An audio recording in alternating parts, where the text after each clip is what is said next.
Assalamualaikum warahmatullahi wabarakatuh, sahabat-sahabatku yang dimuliakan Allah. Senang sekali rasanya kita bisa berjumpa lagi di channel ini. Allahumma sholli ala Sayyidina Muhammad wa ala ali Sayyidina Muhammad. Sebelum kita lanjut, saya mengajak Anda untuk menekan tombol subscribe dan menyukai video ini. Mari kita bangun channel ini agar tetap menjadi wasilah yang baik dalam menyebarkan kebaikan di dunia dan akhirat. Bagi Anda yang telah subscribe dan menonton video ini, saya doakan semoga selalu dilancarkan usahanya oleh Allah dan mendapatkan kebahagiaan dunia dan akhirat. Amin, amin, ya robbal alamin. Di keheningan malam, rumah sakit tenggelam dalam suasana tenang yang hampir supranatural, hanya terganggu oleh suara lembut peralatan medis dan langkah kaki para tenaga kesehatan yang berpatroli di lorong-lorong steril. Sari, seorang pekerja sosial yang berdedikasi, sedang menjalani giliran malamnya ketika tiba-tiba ketenangan itu pecah. Teriakan penuh keputusasaan menggema, memecah keheningan. Seorang pria tua dengan wajah penuh kesedihan diangkut dengan terburu-buru di atas tandu oleh dua perawat. Sari, yang terbiasa menghadapi situasi darurat, segera menghampiri untuk menawarkan bantuannya. "Apa yang terjadi?" tanyanya, mengikuti tim medis menuju ruang gawat darurat. "Pak ini mengalami luka serius di kakinya. Kami akan melakukan pemeriksaan lebih lanjut," jawab salah satu perawat sambil mendorong tandu ke ruang pemeriksaan. Awalnya, Sari mengira teriakan pria itu disebabkan oleh rasa sakit yang luar biasa. Namun, saat ia mendekat, dia merasakan bahwa ada sesuatu yang lebih dari sekadar luka fisik. Pria tua itu berteriak dengan nada keputusasaan yang mendalam. Sari, dengan tenang dan penuh empati, mencoba menenangkan situasi. "Saya mengerti ini sangat penting bagi Anda, tapi kita harus merawat kaki Anda terlebih dahulu. Kami akan membantu menemukan orang yang Anda cari nanti." "Tidak, Anda tidak mengerti," seru pria tua itu, berusaha bangkit dari tandu. "Dia dalam bahaya. Dia butuh saya sekarang." Perawat dengan cepat menyuntikkan obat penenang, dan perlahan-lahan, teriakan pria itu mereda. "Ini untuk kebaikannya," jelas perawat dengan nada prihatin. "Dia bisa membahayakan dirinya sendiri." Sari hanya mengangguk, menyadari betapa dalam kegelisahan yang dirasakan pria tua itu. Setelah giliran tugasnya selesai, ia pulang, meninggalkan rumah sakit yang kembali tenang. Malam yang tenang di luar terasa sangat kontras dengan kegelisahan yang ia alami selama bertugas. Pria tua itu terus terbayang di pikirannya, satu lagi kisah kemanusiaan yang menorehkan jejak dalam hatinya. Keesokan harinya, sebelum memulai giliran tugasnya, Sari memutuskan untuk memeriksa kondisi pria tua yang belakangan ia ketahui bernama Pak Agus. Di kamar pasien, ia mendapati Pak Agus beristirahat dengan tenang, kontras dengan kondisi gelisahnya malam sebelumnya. Hari Sari berlalu dengan aktivitas yang padat, mulai dari urusan administratif hingga memberikan dukungan emosional kepada pasien dan keluarga mereka. Namun, pikiran tentang Pak Agus tak pernah benar-benar lepas dari benaknya. Beberapa jam kemudian, saat melewati lorong, Sari mendengar suara keras dari salah satu kamar. Tanpa ragu, dia mempercepat langkahnya menuju sumber suara. Tiba di kamar, kekhawatirannya terbukti. Pak Agus sedang berusaha bangkit dari tempat tidurnya, meski tubuhnya tampak lemah. "Pak Agus, tolong tetap di tempat tidur," perawat mencoba membujuknya. "Saya tidak bisa tinggal di sini. Saya harus pergi," jawab Pak Agus dengan nada tegas, meskipun tubuhnya bergetar. Melihat perawat kesulitan menenangkannya, Sari mendekat dan berbicara dengan lembut, "Pak Agus, jika ada yang ingin Bapak ceritakan, saya siap mendengarkan." Setelah beberapa saat ragu, Pak Agus mengangguk perlahan. "Baiklah," katanya dengan suara gemetar, "saya akan bercerita." Suasana di kamar itu berubah menjadi tenang, hanya suara mesin infus yang samar-samar terdengar. Pak Agus mulai bercerita tentang masa mudanya. Dia tumbuh di keluarga besar di sebuah desa terpencil yang dilanda kesulitan keuangan. Tekad untuk mengubah nasib keluarga mendorongnya meninggalkan kampung halaman dan pergi ke kota besar, membawa hanya sedikit uang dan harapan besar. Di kota, hidupnya penuh perjuangan. Dia menyewa sebuah rumah kecil yang hampir tak layak disebut rumah. Pekerjaan sulit didapat, dan tabungannya semakin menipis, membuatnya dilanda kecemasan.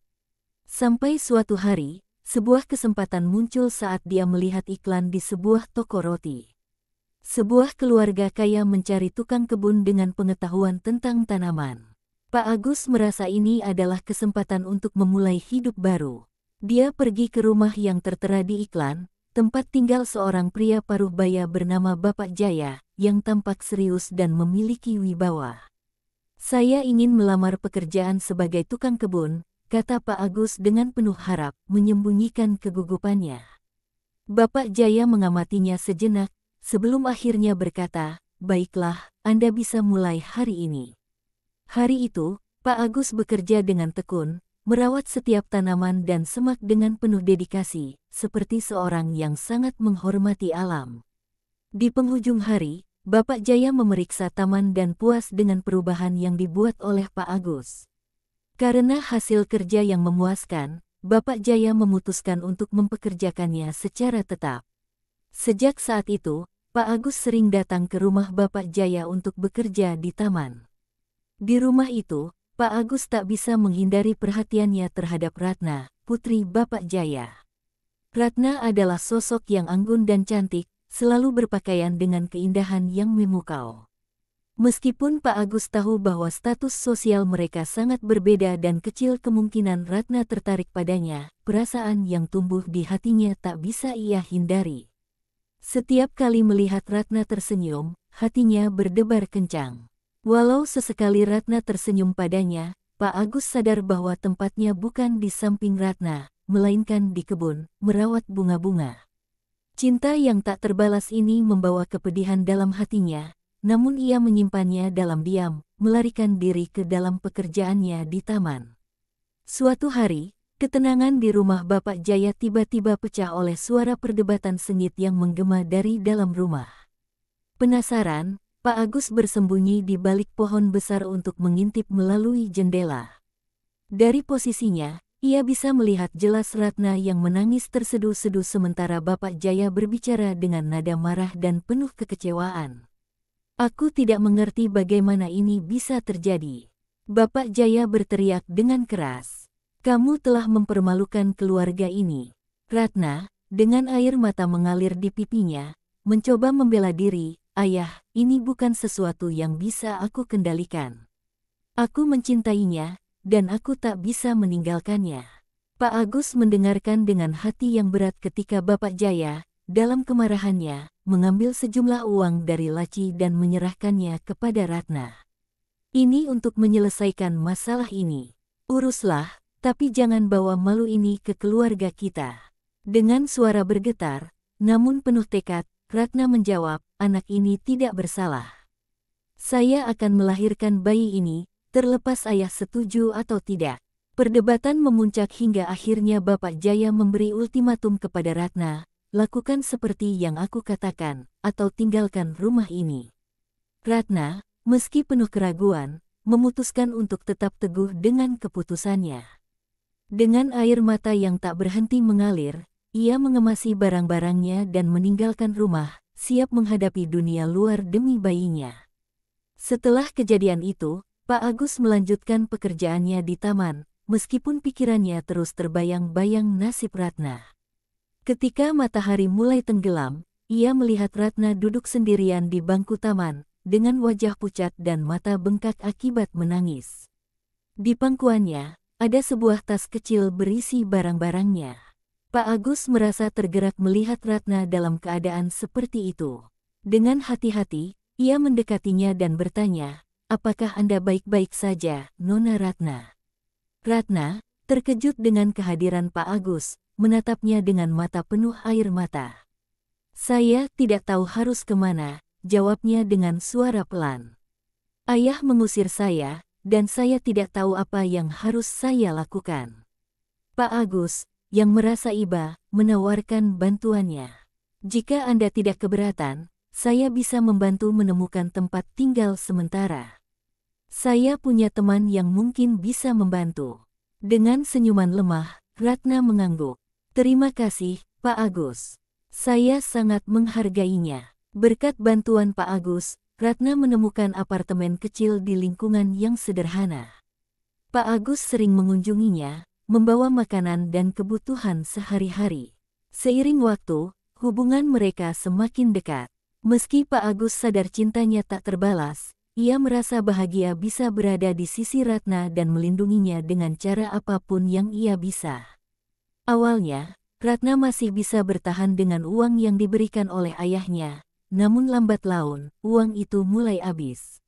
Pada suatu hari, Ratna memberanikan diri bertanya kepada Pak Agus, "Pak Agus, saya tidak tahu harus berbuat apa. Saya tidak bisa membayar sewa apartemen bulan ini.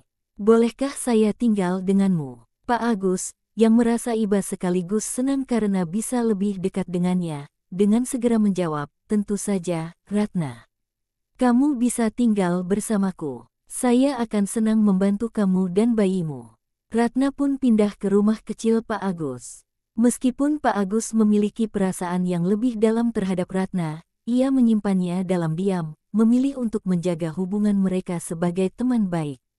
Mereka mulai hidup bersama, dan Pak Agus semakin terlibat dalam membantu Ratna menjalani kehamilannya. Suatu hari, Ratna memberikan surat kepada Pak Agus, memintanya untuk mengirimkannya kepada ibunya. "Pak Agus, tolong sampaikan surat ini kepada ibu. Saya tidak bisa kembali ke rumah itu."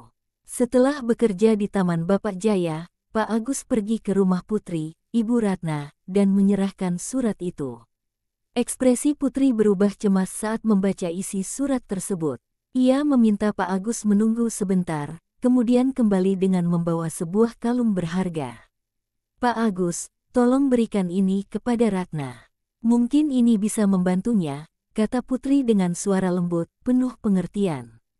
Pak Agus kembali dan menyerahkan kalung itu kepada Ratna. Tanpa berpikir panjang, Ratna memutuskan untuk menggadaikan kalung tersebut. Dengan uang hasil gadai, ia merasa sedikit lega karena memiliki cukup dana untuk bertahan hingga kelahiran bayinya. Namun, masalah keuangan hanyalah sebagian dari tantangan yang mereka hadapi. Ratna menjalani kehamilannya tanpa pemeriksaan prenatal, hingga saat persalinan tiba, ia terkejut mengetahui bahwa ia mengandung anak kembar. Kedua bayi lahir dengan sehat, membawa kebahagiaan sekaligus tanggung jawab besar bagi Ratna dan Pak Agus. Pak Agus, yang kini menjadi sosok pengasuh utama, merawat bayi-bayi itu sambil tetap bekerja sebagai tukang kebun di rumah Bapak Jaya.